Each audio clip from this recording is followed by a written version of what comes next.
印度股市超越香港，诈骗竟然会是背后的手工之臣。2024年年初，伴随着印度股市突破了 4.33 万亿美元大关，印度正式超越中国香港，成为了全球第4大股票市场。消息一经传出，顿时引得印度国内一片欢腾，不少印度媒体甚至纷纷喊出口号，高呼印度即将成为下一个中国。然而，就是在这样的背景之下，有一位印度学者却十分不合时宜地泼出冷水，表示印度金融体系的内核就是诈骗。那么，这究竟是怎么一回事呢？想要弄清楚这一切背后的答案，我们还要从印度股市的成功之路开始讲起。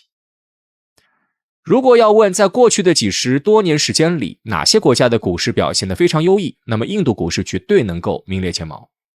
就拿最近20年来说，从2003年开始，在长达21年的时间里，印度股市一路飙升，衡量市值的孟买敏感指数更是涨幅接近20倍。而同一时期，美国股市中最强劲的纳斯达克指数涨幅才不过16倍，沪深指数涨幅只有堪堪2倍，在印度股市面前都黯然失色。一般来说，一个国家的股市能够表现优异，那么这个国家的经济情况肯定也很不错。然而，在如此强劲、大牛不断的股市之下，印度经济在现实中却表现得极为差劲，甚至一度出现了股市向上、经济向下的奇葩景象。对此，来自普林斯顿大学的印度教授Ashoka Mody 在《印度无法无天的金融资本主义助长了诈骗文化》一文中毫不客气地指出，造成印度经济与股市情况发生背离的元凶就是诈骗，而且主导这一切的正是印度人民赖以信任的印度政府。时间倒回到上世纪80年代末期，这是一切的始端，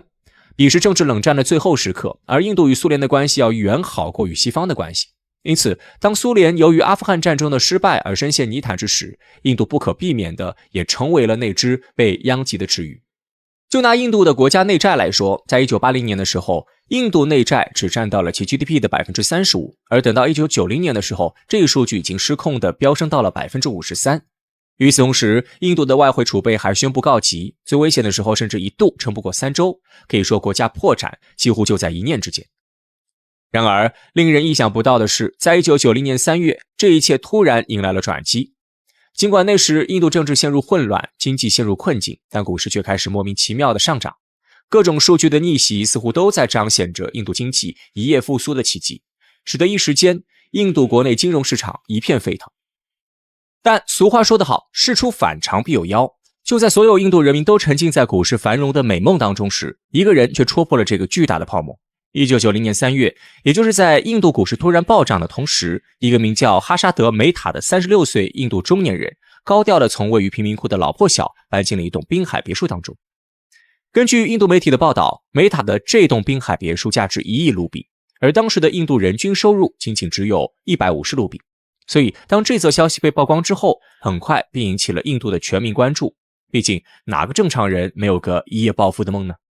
然而，这些印度人所不知道的梅塔的成功，他们根本无法借鉴学习，因为梅塔赚的钱就是从他们的口袋里拿来的。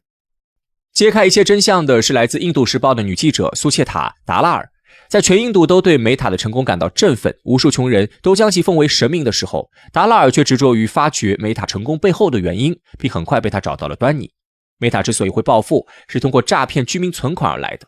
原来在当时，为了缓解政府的财政赤字，印度政府曾要求国内所有银行都必须按照比例认购一定的政府债券，并派出专员进行监督，对执行的情况定期检查。坦白来讲，印度政府的这一做法并没有太大问题，因为有许多国家在面临同样的危机时，也都是采取类似的措施化险为夷的。但偏偏印度政府下手实在太狠，其所要求银行认购的债券数额让后者几乎不堪重负。根据美国媒体 CNBC 在事后的统计，最严重的时候，印度商业银行存款流向中的 63.5% 都要用来购买债券，这毫无疑问极大地限制了银行正常的商业运作。于是，为了绕开印度政府的无理要求，这些印度银行只得开始被迫违规经营，自发降低政府所要求认购的债券数量。等到监管到来的时候，再提前从其他银行借一些债券来应付。事实证明，印度银行的做法成功欺骗了印度政府，实现了表面上的双赢。后来，为了省去中间资金腾挪的手续，一些更加聪明的银行开始使用银行回单进行交易。简单来说，拥有大量债券的银行直接给需要债券应付检查的银行出具一张银行回单，在形式上表现出这笔交易已经达成，但实际债券仍然在原来的银行手中，而需要债券的银行只用提供一笔押金即可。不过常言道魔高一尺道高一丈，印度银行固然聪明，但也会有聪明反被聪明误的时候，而美塔就是瞅准了银行逐利的弱点，通过许诺更高的利息从拥有债券的银行的手中拿到银行回单，再把它从自己手上借给需要债券应付检查的银行。与此同时，他就能够拿到后者的大量押金来进行短期投资，赚到的钱全部可以揣进口袋，实现真正意义上的空手套白狼。于是摆在Meta面前的难题只剩下最后一个，那就是如何让自己的短期投资稳赚不赔呢？答案显而易见，就是投资印度股市。利用从印度银行手中拿来大量资金，Meta轻而易举地便拉起了印度低迷的股市。与此同时，也有一些消息灵敏的人知道了Meta的操作，便开始暗中为其助力。而在这一明一暗两股势力的共同努力之下，最终便使得许多印度普通人产生有大资本开始投资印度市场的错觉，当即决定快步紧跟入场，想要从股市的繁荣中分一杯羹。殊不知，这所谓的大资本就是他们自己放在银行的存款。1992年4月，随着达拉尔的爆料，Meta所塑造的泡沫被彻底戳破，而此时他已经从银行手中骗走了400亿卢比，约合39亿美元。紧接着，印度股市便开始了大跳水。这起印度股市史上最大丑闻，直接导致了一场股灾的发生。大量的印度股民一觉醒来，直接资产清零，许多富翁一夜成为富翁。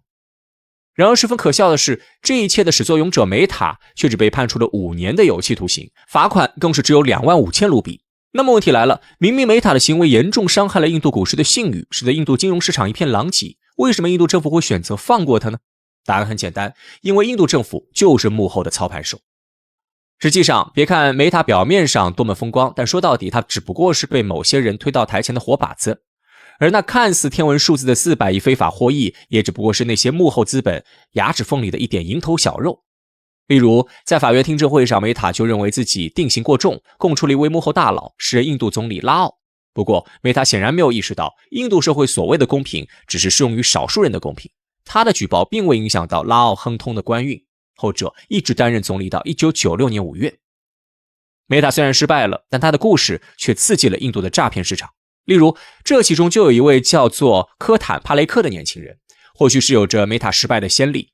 帕雷克深谙闷声发大财的道理，从不对外大声喧哗，而他赚钱的方法也很简单，说直白点就是向印度公司提供假市值服务。什么是假市值服务呢？众所周知，一家公司发行的股票，购买它的大资本越多，越代表其被看好，自然公司的市值也会越高。但是想要这一切真的实现，除了这家公司能够表现出优异的盈利能力之外，还需要一定的运气，并且有人带头。而帕雷克提供的就是这一服务。通过包括毛里求斯在内的一系列避税天堂，帕雷克建立了一大批假外资账户，采用自买自卖的方式制造大量的虚假交易信息，从而帮助有需要的公司抬高股价。在这个过程当中，不可避免的就有一些不明真相的人开始跟随入场，例如澳大利亚的首富凯瑞·帕克尔就是受害者之一。在2000年3月宣布与帕雷克合作，成立风投基金，直接投资2.5亿美元。至于后来的结果，显然就不用过多赘述了。帕雷克如此光明正大的进行行骗，印度政府难道就不管管吗？实际上，帕雷克背后站着的其实就是印度政府。原来早在1993年的时候，一位印度财政秘书就曾对印度政府发出警告，表示有印度人正在利用避税天堂将自己包装成假外资，政府应该进行监管。然而，时任印度财政部长却明确回复道，我们不该草率地对其进行定罪。言下之意就是，他既然能够帮助印度骗到外资，那么他就是有利于印度市场的，就不是犯罪。所以这也就能解释为什么帕雷克后来被揭发后只被判处6年的刑期，甚至后来还能继续从事金融行业的工作了。实际上，从帕雷克的故事中我们就能够看得出，印度股市面临的最大问题就是缺乏监管，或者说印度股市现有的监管完全是为了监管某些人不被监管而存在的。最典型的例子就是在2015年的时候，时任印度央行行长曾向莫迪政府提交了一份关于金融诈骗现状的报告，请求政府进行调查。结果呢，在第2年的时候，该行长就因莫须有的罪名被赶下了台，以至于其在2018年失望地公开表示，我们哪怕给一个诈骗犯定罪，印度的金融诈骗就能被指责，但事实就是没有。前不久，印度强抢 vivo 公司的消息曾引发全球关注。在更早的时候，包括小米、谷歌、微软等外资公司都曾遭到印度政府的收割。而这些事情都在说明着一个事实，那就是直到今天为止，印度金融市场的诈骗仍在继续。所以这也能说明为什么印度学者会直接指出，印度股市超越香港就是新德里谋划了30年的骗局。但俗话说得好，人在做，天在看，凡事善恶终有报。在印度政府疯狂利用诈骗收割外资的同时，根据印度官方自己的统计数据，光是在2014年到2021年这7年的时间里，就有2800家外国企业关闭了在印业务，其体量占到了印度跨国公司总数量的1/6。因此，印度政府放任诈骗的下场就是失信于世界，到头来终究成为全球金融市场之外的孤家寡人。